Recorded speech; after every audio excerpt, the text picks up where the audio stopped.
Assalamualaikum warahmatullahi wabarakatuh.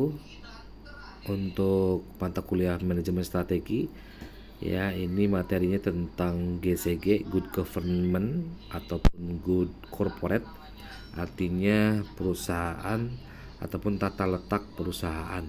Ya, jadi di sini ada prinsip-prinsip dari GCG atau good government ataupun pemerintahan yang baik di dalam hal tata letaknya. Itu ada beberapa prinsip. Yang pertama itu ada fairness, ada prinsip transparansi, kemudian ada prinsip akuntabilitas, ada prinsip tanggung jawab, kemudian kemandirian. Ya, kita akan bahas satu persatu karena di dalam penerapan tata letak tata ataupun kelola perusahaan yang baik, yang biasa disebut dengan good corporate atau good government, ya misalkan kita terapkan pada perusahaan yang manufakturnya lebih besar. Misalkan yang saya tahu adalah perusahaan Eiger, karena saya pernah kita pernah studi banding, ya karena lihat produksi yang dilaksanakan di perusahaan Eiger seperti apa, jadi lebih paham. Kita terapkan di perusahaan Eiger, misalkan prinsip GCG ini, penerapan tata kelola perusahaan yang baik itu seperti apa, dilihat dari 5 prinsip utama di sini. Ada fairness ataupun perlakuan yang setara. Jadi dalam prinsip ini perusahaan itu harus memperlakukan semua pemangku kepentingan itu secara adil dan setara, nggak boleh ada diskriminasi. Nah, perusahaan di sini juga harus menerapkan prinsip-prinsip al-adl, ya, keadilan dalam pengambilan keputusan. Kalau misalkan contoh di perusahaan Eiger itu kan mempunyai kebijakan anti diskriminasi yang berlaku untuk semua karyawan, baik karyawan yang mulai dari bawah ataupun sampai dengan level atas, itu memiliki kebijakan anti diskriminasi. Kemudian di perusahaan Eiger juga punya komitmen, yang dimana komitmen itu memberikan kesempatan yang sama kepada semua pemasok tanpa memandang ukuran ataupun asal usul. Itu dilihat dari prinsip yang pertama, yaitu fairness, ya, kewajaran ataupun kesetaraan. Ya, jadi penerapan GCG sebenarnya di dalam good corporate ataupun good government di perusahaan Eiger ini memang secara keseluruhan sudah bisa terlihat lah komitmen perusahaan untuk menjalankan bisnisnya yang transparan, akuntabel, dan tanggung jawab. Untuk apa? Itu kan untuk meningkatkan kepercayaan investornya, pelanggannya ataupun masyarakat. Karena kalau misalkan tidak diberikan kepercayaan, trustnya kepada investor ataupun kepada masyarakat, tentu kan itu ada efek feedback yang sangat kurang baik nanti kepada perusahaannya. Ya, itu fairness, ya. Prinsip yang pertama itu adalah fairness atau perlakuan yang setara. Kemudian prinsip yang kedua itu adalah transparansi. Ya, jadi perusahaan tuh harus terbuka dalam hal memberikan informasinya juga harus yang relevan, yang akurat kepada siapa?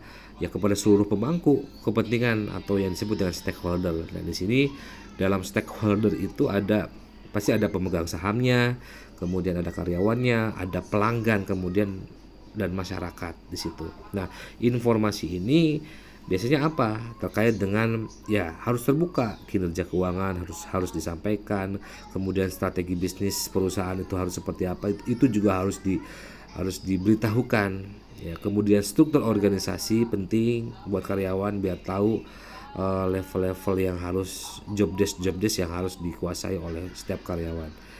Jadi itu, ya, prinsip transparansi.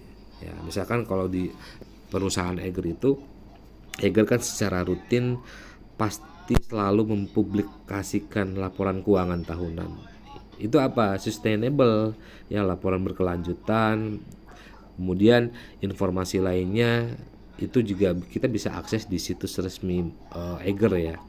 Kemudian perusahaan Eiger juga selalu aktif berkomunikasi dengan investor melalui apa? Melalui, ya, bisa konferensi pers ataupun investor relation, karena kan hubungannya dengan komunitas-komunitas seperti adventure, kemudian Kalau misalkan di UWD itu ada pecinta alam.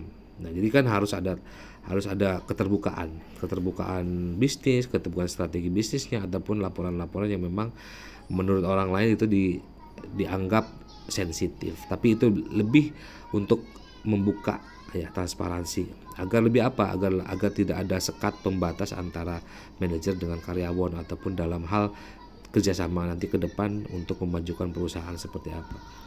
Ya, itu prinsip yang kedua ya, transparansi. Kemudian yang ketiga adalah akuntabilitas. Nah, jadi perusahaan itu harus bertanggung jawab ya atas tindakan ataupun keputusan yang diambil. Jadi perusahaan itu harus siap memberikan penjelasan kepada publik ya terkait dengan hal-hal yang memang harus diberikan informasinya. Jadi setiap individu dalam perusahaan itu memiliki tanggung jawab atau tugas dan kewajibannya.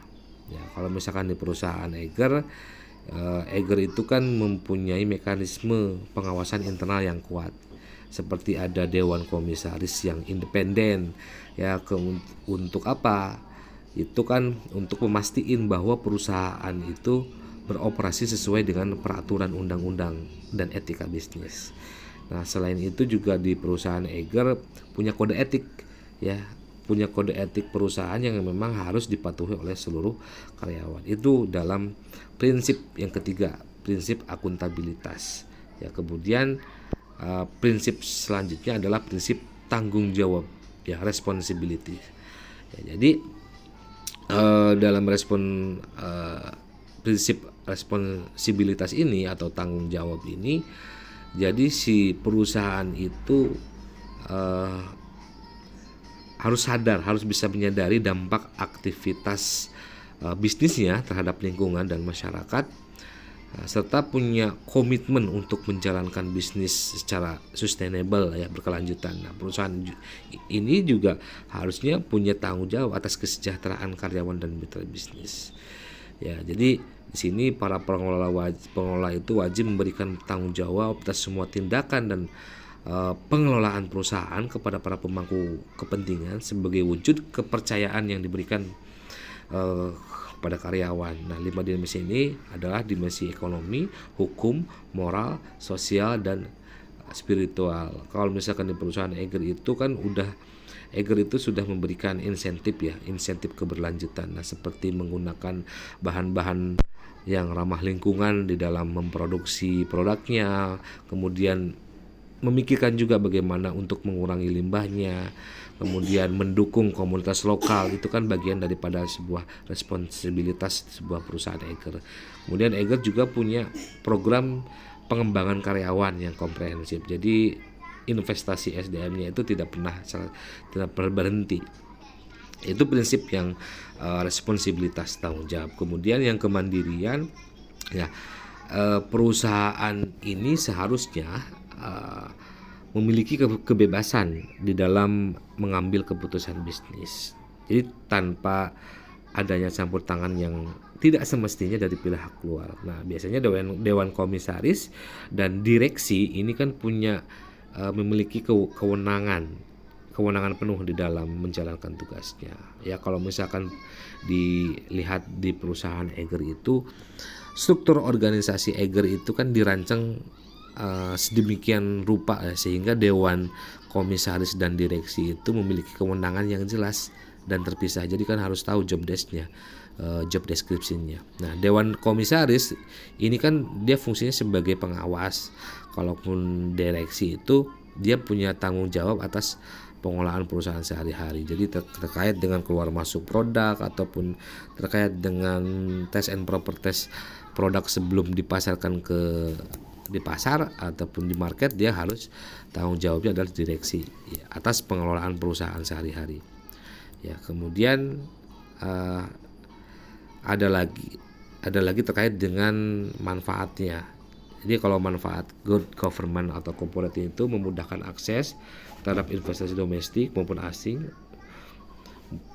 mendapatkan biaya modal yang lebih murah sudah pasti, kemudian memberikan keputusan yang lebih baik dalam meningkatkan kinerja ekonomi perusahaan, meningkatkan keyakinan dan kepercayaan diri dari pemangku kepentingan, dan melindungi direksi dan komisaris dari tuntutan hukum. Itu manfaat daripada tata good government, tata kelola perusahaan yang baik. Jadi harus sesuai dengan 5 prinsip utama tadi: transparansi, kemudian fairness, kemandirian dan kesetaraan, kemudian ada akuntabilitas, ya, transparansi juga, ya, itu, dan yang selanjutnya kemandirian. Jadi 5 prinsip itu yang harus dilaksanakan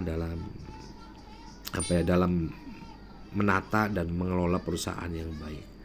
Baik, itu ya untuk manajemen strategi. Tadi yang proyeknya sudah. Jadi untuk presentasi kita lanjutkan di pertemuan ke-7. Hasbunallahu wa ni'mal wakil. Assalamualaikum warahmatullahi wabarakatuh.